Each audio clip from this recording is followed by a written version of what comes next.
Today we are going to show you how to make a Dutch baby, also known as a German pancake or a pancake skillet. Or like a souffle in a skillet. I mean, it's a pancake souffle because there's flour in this. And what inspired us to make this recipe was that everyone said that you can't make it gluten-free and taste as good as a normal Dutch baby. Or have it rise the way most Dutch babies do. And well, we have found the perfect recipe for you. She did a great job. To get it at the consistency, it's kind of like a crepe batter is what you're going for. And I've had gluten-free crepes before, so we're just gonna add a little bit more eggs to really let it rise and get airy and fluffy and flavorful and delicious. So into the blender, all the ingredients go. We have 3 room temperature eggs. This is really gonna let it rise up. You have half a cup of gluten-free all-purpose baking flour. And all-purpose means that they have the baking powder, the baking soda in it. And the one that we use actually has some almond in it as well. Definitely, but any gluten-free all-purpose baking flour will work. We tried playing around with the flour. I added some coconut flour to it. It just got a little dense. So just stick to the all-purpose flour. Yeah. I have half a tablespoon of coconut sugar. But you could also use brown sugar, Definitely. Coconut nectar. And then half a tablespoon of honey. And so I made this both ways. I made it with just coconut sugar. I made it with just honey. And the last batch I made came out so good, and I really did half a tablespoon of each. Oopsies. And it was so good. So the last 2 ingredients we're going to put in here is the teaspoon of vanilla and half a cup and 2 tablespoons of almond milk. Unsweetened vanilla, or just unsweetened because we've added the vanilla. And we are going to blend this up with the Vitamix. Before we do that, we have had the skillet. Oh, thank you.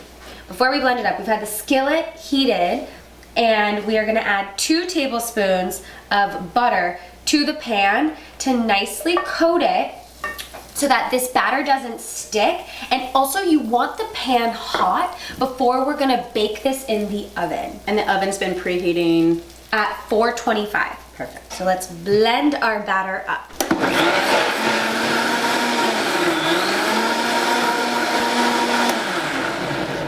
This is nice and blended together.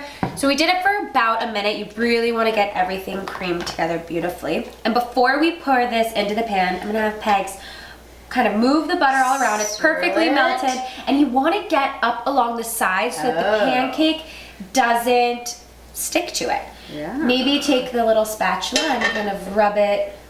Okay, this is good. Or what you use is like one of those brushes. This looks really good, Meg. Yeah. All right.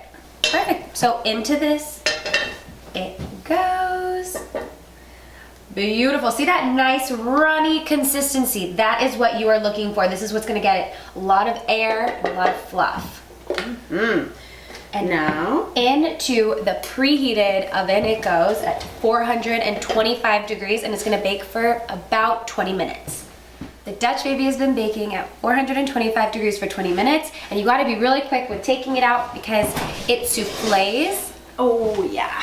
And you don't want it to poof, which it will do. And this, you can see it's kind of done. The edges of it are really nice. When I baked it at my house, it got really pillowy. So just know that either which way, this is how it's gonna look. It might look a little bit more bubbly depending on how your oven works.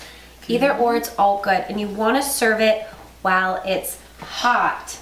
So good. And we're just gonna kind of cut in. And this is what I love about this pancake too. Oh, so we're not gonna take it out right now, are we? We're gonna just leave this baby right in here, this beautiful Oh my pan. gosh, yeah, you serve it in the hot skillet. And that's what I love. It's super easy to clean. And it's like one massive pancake that can feed for about 4 people, depending on how much you like to eat. It's nice and beautiful. I know I can't touch the egg. You gotta be careful because this is hot. Look at this beautiful, fluffy, airy pancake. And you can top it with so many different things. Blueberries, your favorite favorite fruit, some syrup, powdered sugar. Ooh. So for this full recipe, you can go to currygirlskitchen.com. If you don't follow us on Facebook, Instagram, Pinterest, Twitter, where we're constantly sharing more delicious recipes just like this. And if you don't subscribe to our YouTube channel, subscribe, where every Wednesday we're sharing new recipe videos just like this one. I have to say, Megan, when I've eaten a Dutch baby before, it didn't have the flavor that you really imparted in this whole thing. It's delicious. Yay! Now you can go make a Dutch baby yourself.